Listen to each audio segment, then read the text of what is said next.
നമസ്കാരം, പുതിയൊരു വീഡിയോയിലേക്ക് എല്ലാവർക്കും സ്വാഗതം. ഇന്ന് ഞാൻ നിങ്ങളെ പരിചയപ്പെടുത്തുന്നത് മുളക് ഉപയോഗിച്ച് എങ്ങനെ ബജി ഉണ്ടാക്കാം, മുളക് ബജി.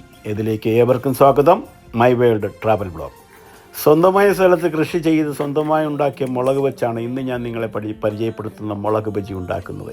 ഈ മുളക് ഞാൻ കഴിഞ്ഞ 2 മാസം മുമ്പ് നട്ടു വളർത്തി ഈ പരുവത്തിലായി പറിച്ചെടുത്ത് ഇതുപോലെ മുളക് പാകമായത് കട്ട് ചെയ്ത് മുറിച്ച് വെച്ചതിന് ശേഷം പാകപ്പെടുത്തിയ കടലമാവ്, മൈദാമാവ്, മറ്റ് സാധനങ്ങളും ഉപ്പ് എല്ലാം കൂടെ ചേർത്ത് നല്ലവണ്ണം ഇളക്കി ഇതുപോലെ നമ്മുടെ പരുവത്തിനാക്കി. മഞ്ഞൾപ്പൊടി വേണമെങ്കിൽ ഉപയോഗിക്കാൻ, ഞാൻ ഉപയോഗിച്ചിട്ടില്ല. അതിന് ശേഷം അതിലേക്ക് നമ്മുടെ മുളക് മുറിക്കുന്നതിൻ്റെ ഒരു പ്രത്യേകത എന്ന് പറഞ്ഞു കഴിഞ്ഞാൽ അതിനകത്തെല്ലാം മസാല ലഭിക്കാൻ വേണ്ടിയാണ്. അതിന് ശേഷം 10 മിനിറ്റ് വെക്കുക.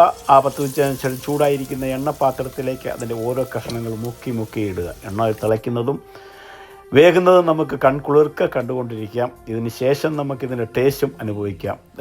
തിളപ്പിച്ച എണ്ണയിലേക്ക് ഇട്ട് മുളക് നമ്മുടെ ആവശ്യത്തിന്, അത് യൂറോപ്യൻ മോഡലിൽ നമുക്ക് വേവിച്ചെടുക്കാം, ആഫ്രിക്കൻ മോഡലിൽ വേവിച്ചെടുക്കാം, പോരെങ്കിൽ ഏഷ്യൻ മോഡൽ, ഇന്ത്യൻ കണക്കനുസരിച്ചും വേവിച്ചെടുക്കാം. വേവിക്കുന്നത് നിങ്ങളുടെ ഇഷ്ടം.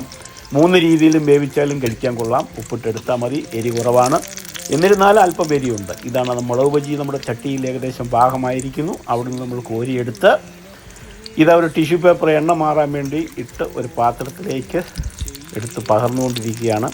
ഈ വീഡിയോ നിങ്ങൾക്ക് ഇഷ്ടപ്പെട്ടാൽ മറ്റുള്ളവർക്ക് ഷെയർ ചെയ്യാനും പിന്നെ ഒന്ന് ലൈക്ക് ചെയ്യാനും മറക്കരുത്. കമൻറ്റ് നിങ്ങൾ താഴെ തെറിയായിട്ടും രേഖപ്പെടുത്താം. ഒപ്പം ഇതൊന്ന് ലൈക്ക് കൂടെ ചെയ്തേക്കുക. സബ്സ്ക്രൈബ് ചെയ്യാൻ മറക്കരുത്. സബ്സ്ക്രൈബ് ചെയ്താൽ പുതിയ വീഡിയോകൾ നിങ്ങൾക്ക് കാണാം. പുതിയൊരു വീഡിയോയുമായി കടന്നു വരുന്നവരെ നന്ദി, നമസ്കാരം. Thank you. God bless you.